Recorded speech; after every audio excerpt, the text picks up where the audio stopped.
Mitmaster, Matt here from www.mitmaster.com, here with Richard, and he's going to help me out looking at double pad trigger drills. So we're going to look at using 2 pads to trigger double punches. Usually when we start with beginners, we alternate sides, so they go with like a 1, 2, make you turn your shoulders. Sometimes though, we like to double off on the same side because it creates more variety, it gives you a different angle of attack, can overwhelm your opponent's defenses. So I like to use 2 pads doubled over to trigger a double attack. I'll give you an example off the jab. I'm going to hold up the left pad like I would for a normal jab and then put the right pad in front of it, making sure I can still see Rich. So I don't cover my eyes, I make sure I can see him. That gives him 1 jab to the first pad, and then I move this pad out of the way and then he gets the second jab in. So what does that represent? It represents Rich punching me in the face, my head snapping back a bit, and then he comes in for the second jab. So you get this 1-2 effect. So it goes left pad up, right pad behind, and you move it out of the way for the second jab. So Rich goes double jab. Good, and again. Nice and snappy, nice and quick, please, Rich. Not that warm yet, and again. Okay, so that's a double jab. On the cross, I put up the right pad like you would for a cross in orthodox, and then I put the left pad behind him. Once again, making sure I can see what he's up to. So we go double cross. Rich is flapping his elbow a little bit. Try and keep going down. Lovely, that's much better. Okay, so right pad goes up, left pad goes in front, double cross. So I would use these during my pad work, maybe doing alternating punching, and I just put this up like this, and Rich knows it's on the jab side of my body, which my normal pad is, and I put 2 pads together. So 2 pads together signifies a double jab. And 2 pads together on the opposite side, which is the normal cross side, double cross. It's quite simple, he knows what's going on, double pads. Next one he's going to do is a double hook. So I hold the left pad for a normal hook, and then I put the right pad beside it, and Rich goes with a double hook. Like this.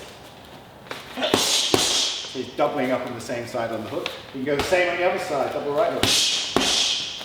Balance. Yeah, nice. Back to stance.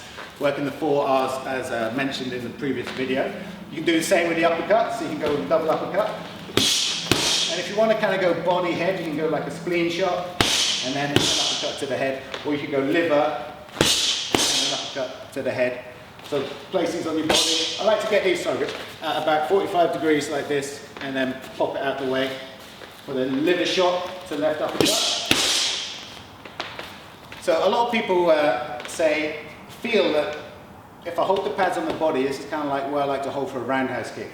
But this is not the right range for the roundhouse kick, for Rich to kick. If I moved out a distance and gave him this is a good distance for round kicking back to stance. At this sort of distance, he's not going to roundhouse kick me, so it's a double uppercut. So if that makes sense, you kind of teach people to work out the correct range for the technique and do the appropriate technique for that range. So let's run through all 4 again. We've got double jab, double cross, double hook, double hook, and for example, if I was at distance, he'd go with a roundhouse kick and double it, might as well. Let's swap that around so you can see on the other side. So when I'm doing my pad work, and we've got like lots of drills in the Mitmaster system, 500 old pad drills for different martial arts. But my students and people I teach know that if I double up the pads, it means 2 of the same. Here we go, so double jab first, left pad goes up, right pad goes behind. First jab, move the pad out of the way. Same on the cross, right pad goes up, left pad in front, double cross. Good. Double hook could be at the same height, or after the first hook you can change the height, that's fine. Same on the other side. Good. If I'm nice and close, you can go with his liver shot to a left uppercut, and you go with a spleen shot to a right uppercut. Sorry Rich, on you. And back to stance. So those are ways of teaching people to do double attacks just by triggering them, give them a position with the pads are crossed over so they know a double attack is coming.